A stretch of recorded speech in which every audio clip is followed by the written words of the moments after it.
Bonjour à toutes et à tous, c'est RK. Aujourd'hui, nous nous retrouvons dans la 74e partie du cours sur les espaces topologiques. Donc aujourd'hui, nous allons nous intéresser à la compacité séquentielle. Rentrons alors dans le vif du sujet. Donc soit ET un espace topologique avec E non vide, et soit A une partie de E non vide quelconque.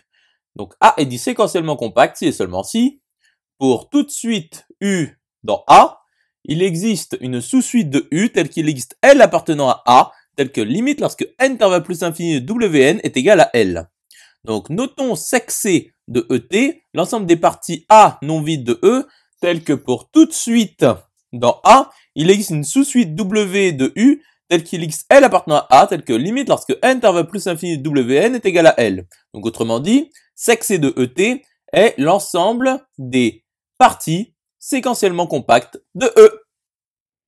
À présent, démontrons que pour tout AI pour I appartenant à grand J appartenant à E puissance grand J, cardinal de grand J appartient à N étoile et AI pour I appartenant à grand J appartient à sec C de ET puissance grand J, implique que l'union pour I appartenant à grand J des AI appartient à sec C de ET. Donc, soit AI pour I appartenant à grand J appartenant à E puissance grand J, tel que cardinal de grand J appartient à N étoile, et AI pour I appartenant à grand J appartient à sec C de ET puissance grand J quelconque. Donc, soit U appartenant à l'union pour I appartenant à grand J des AI puissance n quelconque.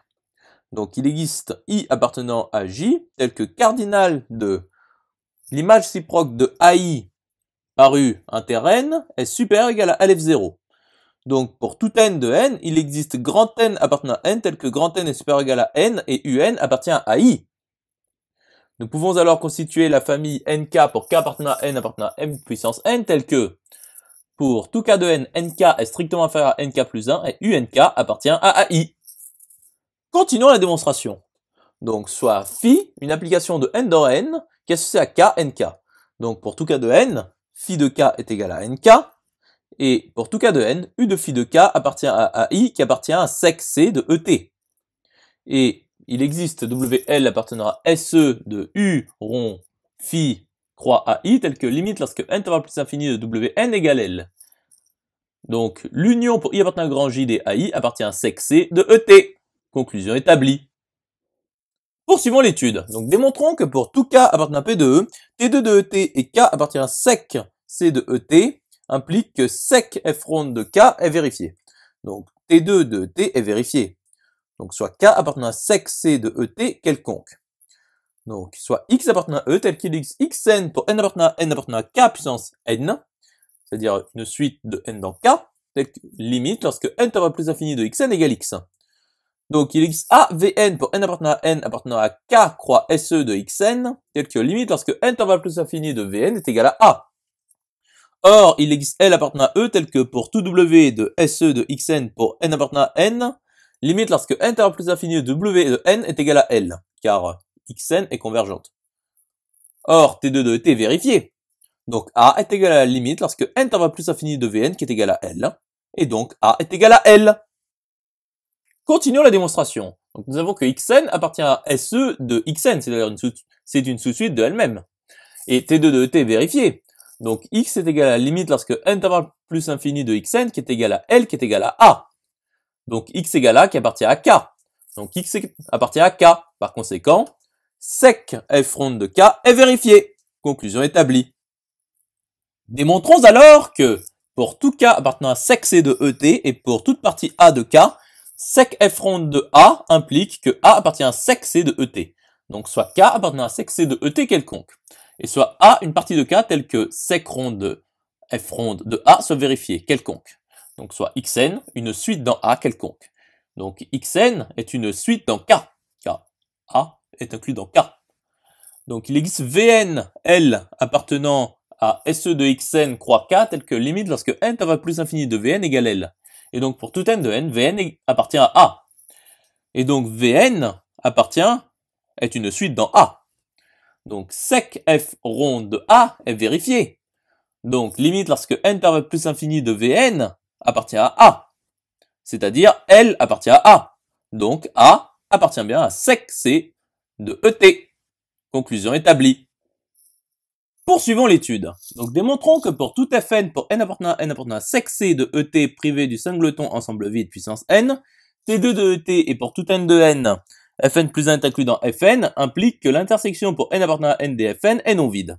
Donc soit Fn pour n appartenant à sec C de Et privé du singleton ensemble vide puissance n tel que pour tout n de n, Fn plus 1 est inclus dans Fn quelconque. Donc T2 est supposé vrai. Or pour tout n de n, Fn est non vide. Donc pour tout n de n, il existe U appartenant à Fn. Nous pouvons alors constituer une famille UN pour n appartenant à n appartenant au produit pour n appartenant à n des Fn. Poursuivons la démonstration. Donc pour tout n de n, UN appartient à Fn qui est inclus dans F0. Donc il existe Vn, L appartenant à SE de UN croix F0 tel que limite lorsque intervalle plus infini de Vn égale L. Donc il existe phi, une application de n dans n tel que pour tout n de n, phi de n est strictement inférieur à phi de n plus 1 et V de n est égal à U de phi de n.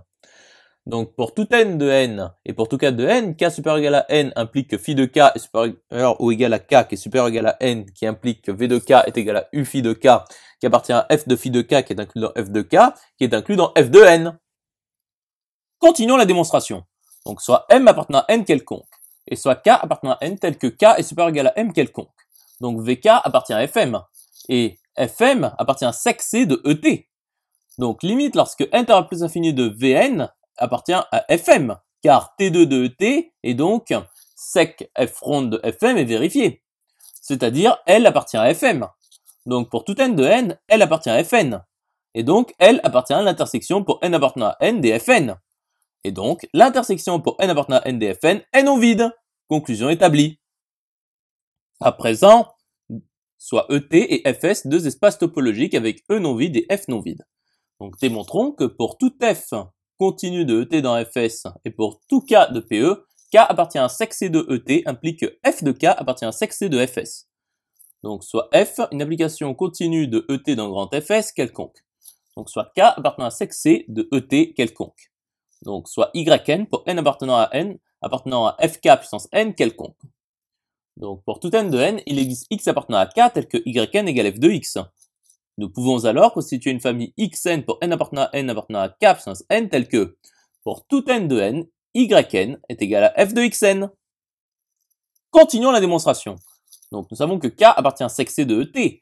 Donc il existe phi l, une application de n dans n croix k, tel que pour tout n de n, phi de n est strictement inférieur à phi de n plus 1 et limite lorsque intervalle plus infini de x phi de n est égal à l.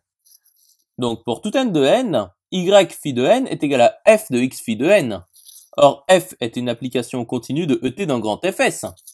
Donc, limite lorsque intervalle plus infini de f de x phi n est égal à f de L qui appartient à f de k.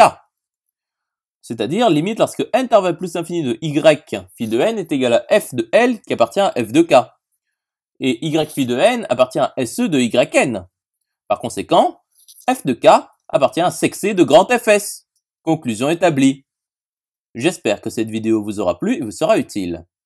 Nous nous retrouvons dans la 75e partie.